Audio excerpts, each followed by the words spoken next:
Hey guys, it's Andrew with Android Central here, and we have our hands on a particular device here, the G2, with the one with the buttons on the back there, and you'll notice there's also some Verizon 4G LTE branding and all of that good stuff. So this is the Verizon version. We're going to give it the full video review treatment and everything, so let's go take a look.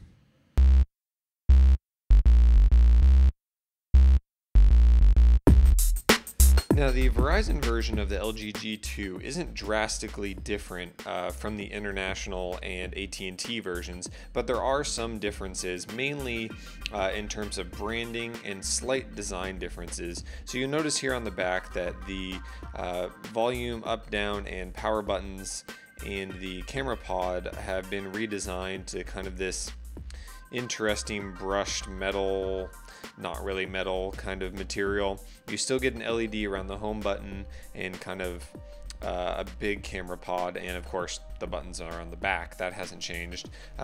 Functionally, they're really no different. They do the same things, but just a little bit of difference.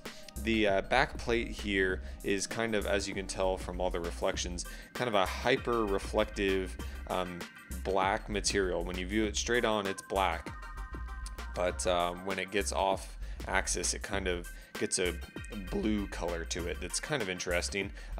There's a bit of a honeycomb kind of pattern very subtly in the back here, but it doesn't add any texture or anything. It's still extremely slick. Flipping around to the front, you see that second Verizon logo on the front there. Yes, it's kind of out of place. It's kind of weird looking, and you don't really get used to it.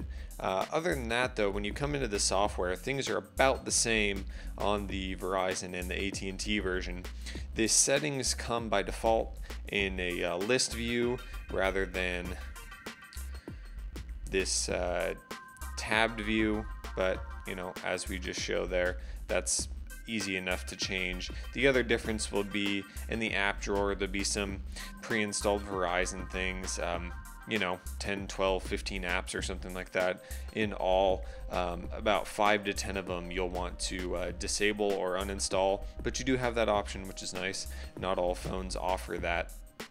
Going back around the sides of the hardware and everything, though, because those buttons are on the back, you get an extremely smooth exterior all the way around that is rather symmetrical as well, which is kind of interesting.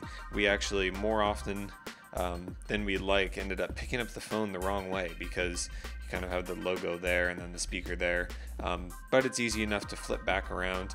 And you notice when we turn it on here with the knock knock or knock on, it turns on and off without having to use the buttons on the back, which is good because the buttons are actually rather inconvenient to use. When you hold the phone like this, my finger goes all the way across. I have kind of big hands, I guess, but my finger goes all the way across and I have to kind of pull it back, and you have to hold on to the sides of the phone hard to be able to hit the power button. And it's kind of, it's more hassle than it needs to be able to adjust the volume and things like that. Now, of course, when they do things like knock on, to be able to turn, let's see what I mean? It doesn't always work. It's a little inconvenient.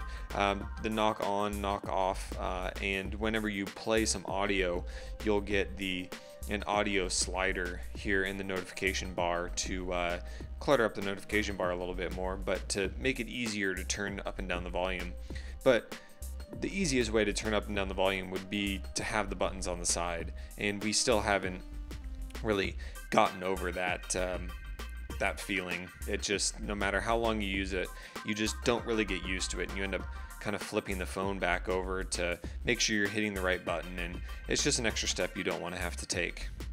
Now, when it comes down to other software improvements for a device this large, we're looking at a 5.2-inch screen. They've added a few different things, LG has, in terms of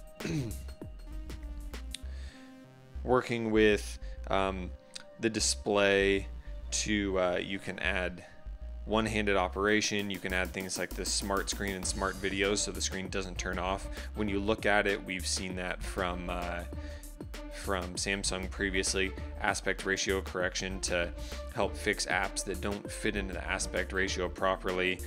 There's a whole one-handed operation section where you can slide the keyboard or the dial pad over to one side, or the lock screen can unlock on one side, the pattern or pin can be, which helps definitely, because you can see this is the standard launcher home screen. It's a grid of 5 icons wide and 6 high, including the dock, so it's really quite big, and you can even go wider in the dock as well, with 6 wide. So it's definitely a bit of a reach to get across. Now the bezels definitely help with that, but it's still a big device that's really slick, so it can be tough to hold on to even with our big hands if you're not used to that sort of thing.